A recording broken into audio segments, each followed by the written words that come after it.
June 14, 2025, it was just before dawn. The city of Tel Aviv was still asleep. The streets were quiet.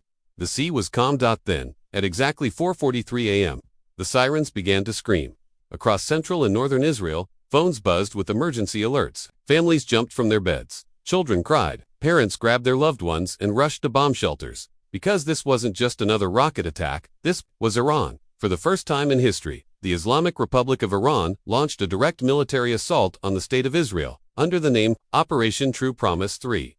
Over 150 ballistic missiles, more than 100 explosive drones, fired in waves, all aimed at one small country. The first targets were strategic, military bases, radar stations, and airfields. But very quickly, the war reached the cities. Tel Aviv was hit hardest. One missile, carrying a warhead of over 500 kilograms, slammed into a 12-story apartment block in the heart of the city. In an instant, the top 5 floors collapsed. Glass rained down.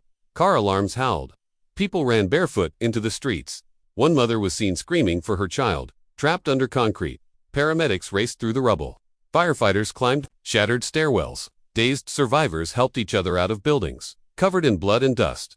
In Haifa, a drone exploded just meters from a power station. The blast knocked out electricity to over 70,000 homes. Smoke poured into the sky. As emergency workers fought the flames. In Jerusalem, people filled underground shelters. Some wept, others prayed. Schools were closed. Roads were empty. The holy city stood silent, holding its breath. Yet, through the chaos, a miracle was unfolding in the skies above. Israel's defense systems, Iron Dome, David's Sling, and Arrow, were intercepting missile after missile. Their streaks lit up the night sky like fireworks. Each explosion a life potentially saved. The army reported that over 90% of incoming threats were intercepted mid-air, but even that wasn't enough to prevent tragedy. By sunrise, at least 22 people were confirmed dead. Over 300 were injured, many critically. Entire families were pulled from collapsed buildings. Streets were blocked by debris. Hospitals were overwhelmed. Blood banks issued urgent calls for donations. The mood across Israel shifted from fear to fury.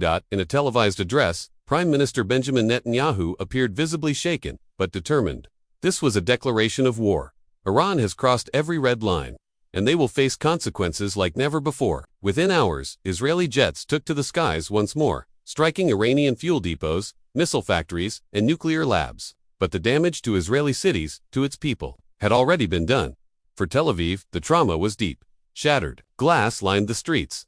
Black smoke rose above skyline towers. Playgrounds stood empty. Families mourned their loved ones, sons, daughters, grandparents, taken in the blink of an eye. This wasn't just a military operation, it was a message, and that message was clear. The shadow war between Israel and Iran was over. The real war had begun. June 14th will forever be remembered as the day Tel Aviv came under fire. Not from Gaza, not from Lebanon, but from a regional superpower. A nation watched in horror. The world watched in fear. And the Middle East took one step closer to the edge. June 14, 2025, it was just before dawn.